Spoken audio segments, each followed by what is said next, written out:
सोलापूर दक्षिण विधानसभा मतदारसंघातील मतदारांनी विकास कामांची अपेक्षा बाळगून मोठ्या विश्वासाने 10 वर्षे भाजपाच्या आमदाराला निवडून दिले. मात्र त्यांनी जनतेचा अपेक्षाभंग केला. मतदारसंघातील मूलभूत प्रश्न सोडवण्याऐवजी त्यांनी द्वेषाचे व सुडाचे राजकारण केले.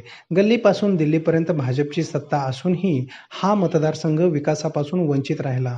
जनतेला समस्येच्या खाईत लोटणाऱ्या लोकप्रतिनिधीला या निवडणुकीत पराभूत करून या मतदारसंघातील पाणी, ड्रेनेज, रस्ते यांसह मूलभूत प्रश्न सोडवण्यासाठी आपल्याला विजयी करावे असे आवाहन सोलापूर दक्षिण विधानसभा मतदारसंघातील अपक्ष उमेदवार व सिद्धेश्वर परिवाराचे प्रमुख धर्मराज काडादी यांनी केले आहे. बुधवारी विजापूर रस्त्यावरील सैफुल येथे धर्मराज काडादी यांची भव्य पदयात्रा काढण्यात आली. तरुणाई, महिला, ज्येष्ठ नागरिक पदयात्रेत मोठ्या संख्येने सहभागी झाले होते. सैफुल चौकात ज्येष्ठ नागरिक काशीनाथ हिंगमेरे यांनी काडादी यांचे पुष्पहार घालून स्वागत केले. पदयात्रेची ओम गर्जना चौकात सांगता झाली. त्यानंतर झालेल्या कॉर्नर सभेत काडादी यांनी मतदारांशी संवाद साधला. सैफुल चौकापासून निघालेली ही पदयात्रा चिंतामणी गणपती मंदिर, वैष्णवी माता मंदिर, सवेरा नगर, सैफुल भाजी मंडई, स्वामी विवेकानंद नगर, कोळी समाज सोसायटी, साई हाईट्स, कांचनगंगा नगर मार्गे ओम गर्जना चौक येथे विसर्जित झाल्यानंतर तेथे कॉर्नर बैठक झाली. येथे अंबण्णा कोळी यांनी काडादी यांचे स्वागत केले.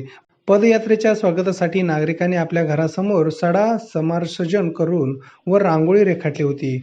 नागरिकांनी जेसीबीतून काडादी यांच्यावर पुष्पवृष्टी करून त्यांचे स्वागत केले होते. यावेळी महिलांनी औक्षण करून काडादी यांना आशीर्वाद दिले.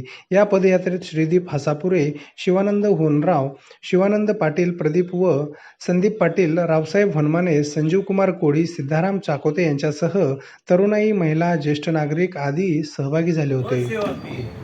सिटी बस सेवा होती. त्या माध्यमातून सर्वसामान्य माणसाला कमी खर्चामध्ये सर्व भागामध्ये, शहरामध्ये अक्कलकोट, दक्षिण सोलापूर, उत्तर सोलापूरच्या गावाकडे जाणं येण्याला एक चांगलं दळणवळणाचं साधन होतं. गेली 8-10 वर्ष झाले तेही त्याच्या काळामध्ये बंद पडल्या.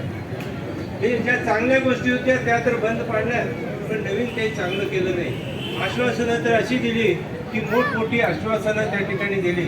विशेषतः ह्या मतदारसंघातला जो भाग आहे, जो शहराचा वाढीव भाग आहे, त्या भागामध्ये अनेक आश्वासनं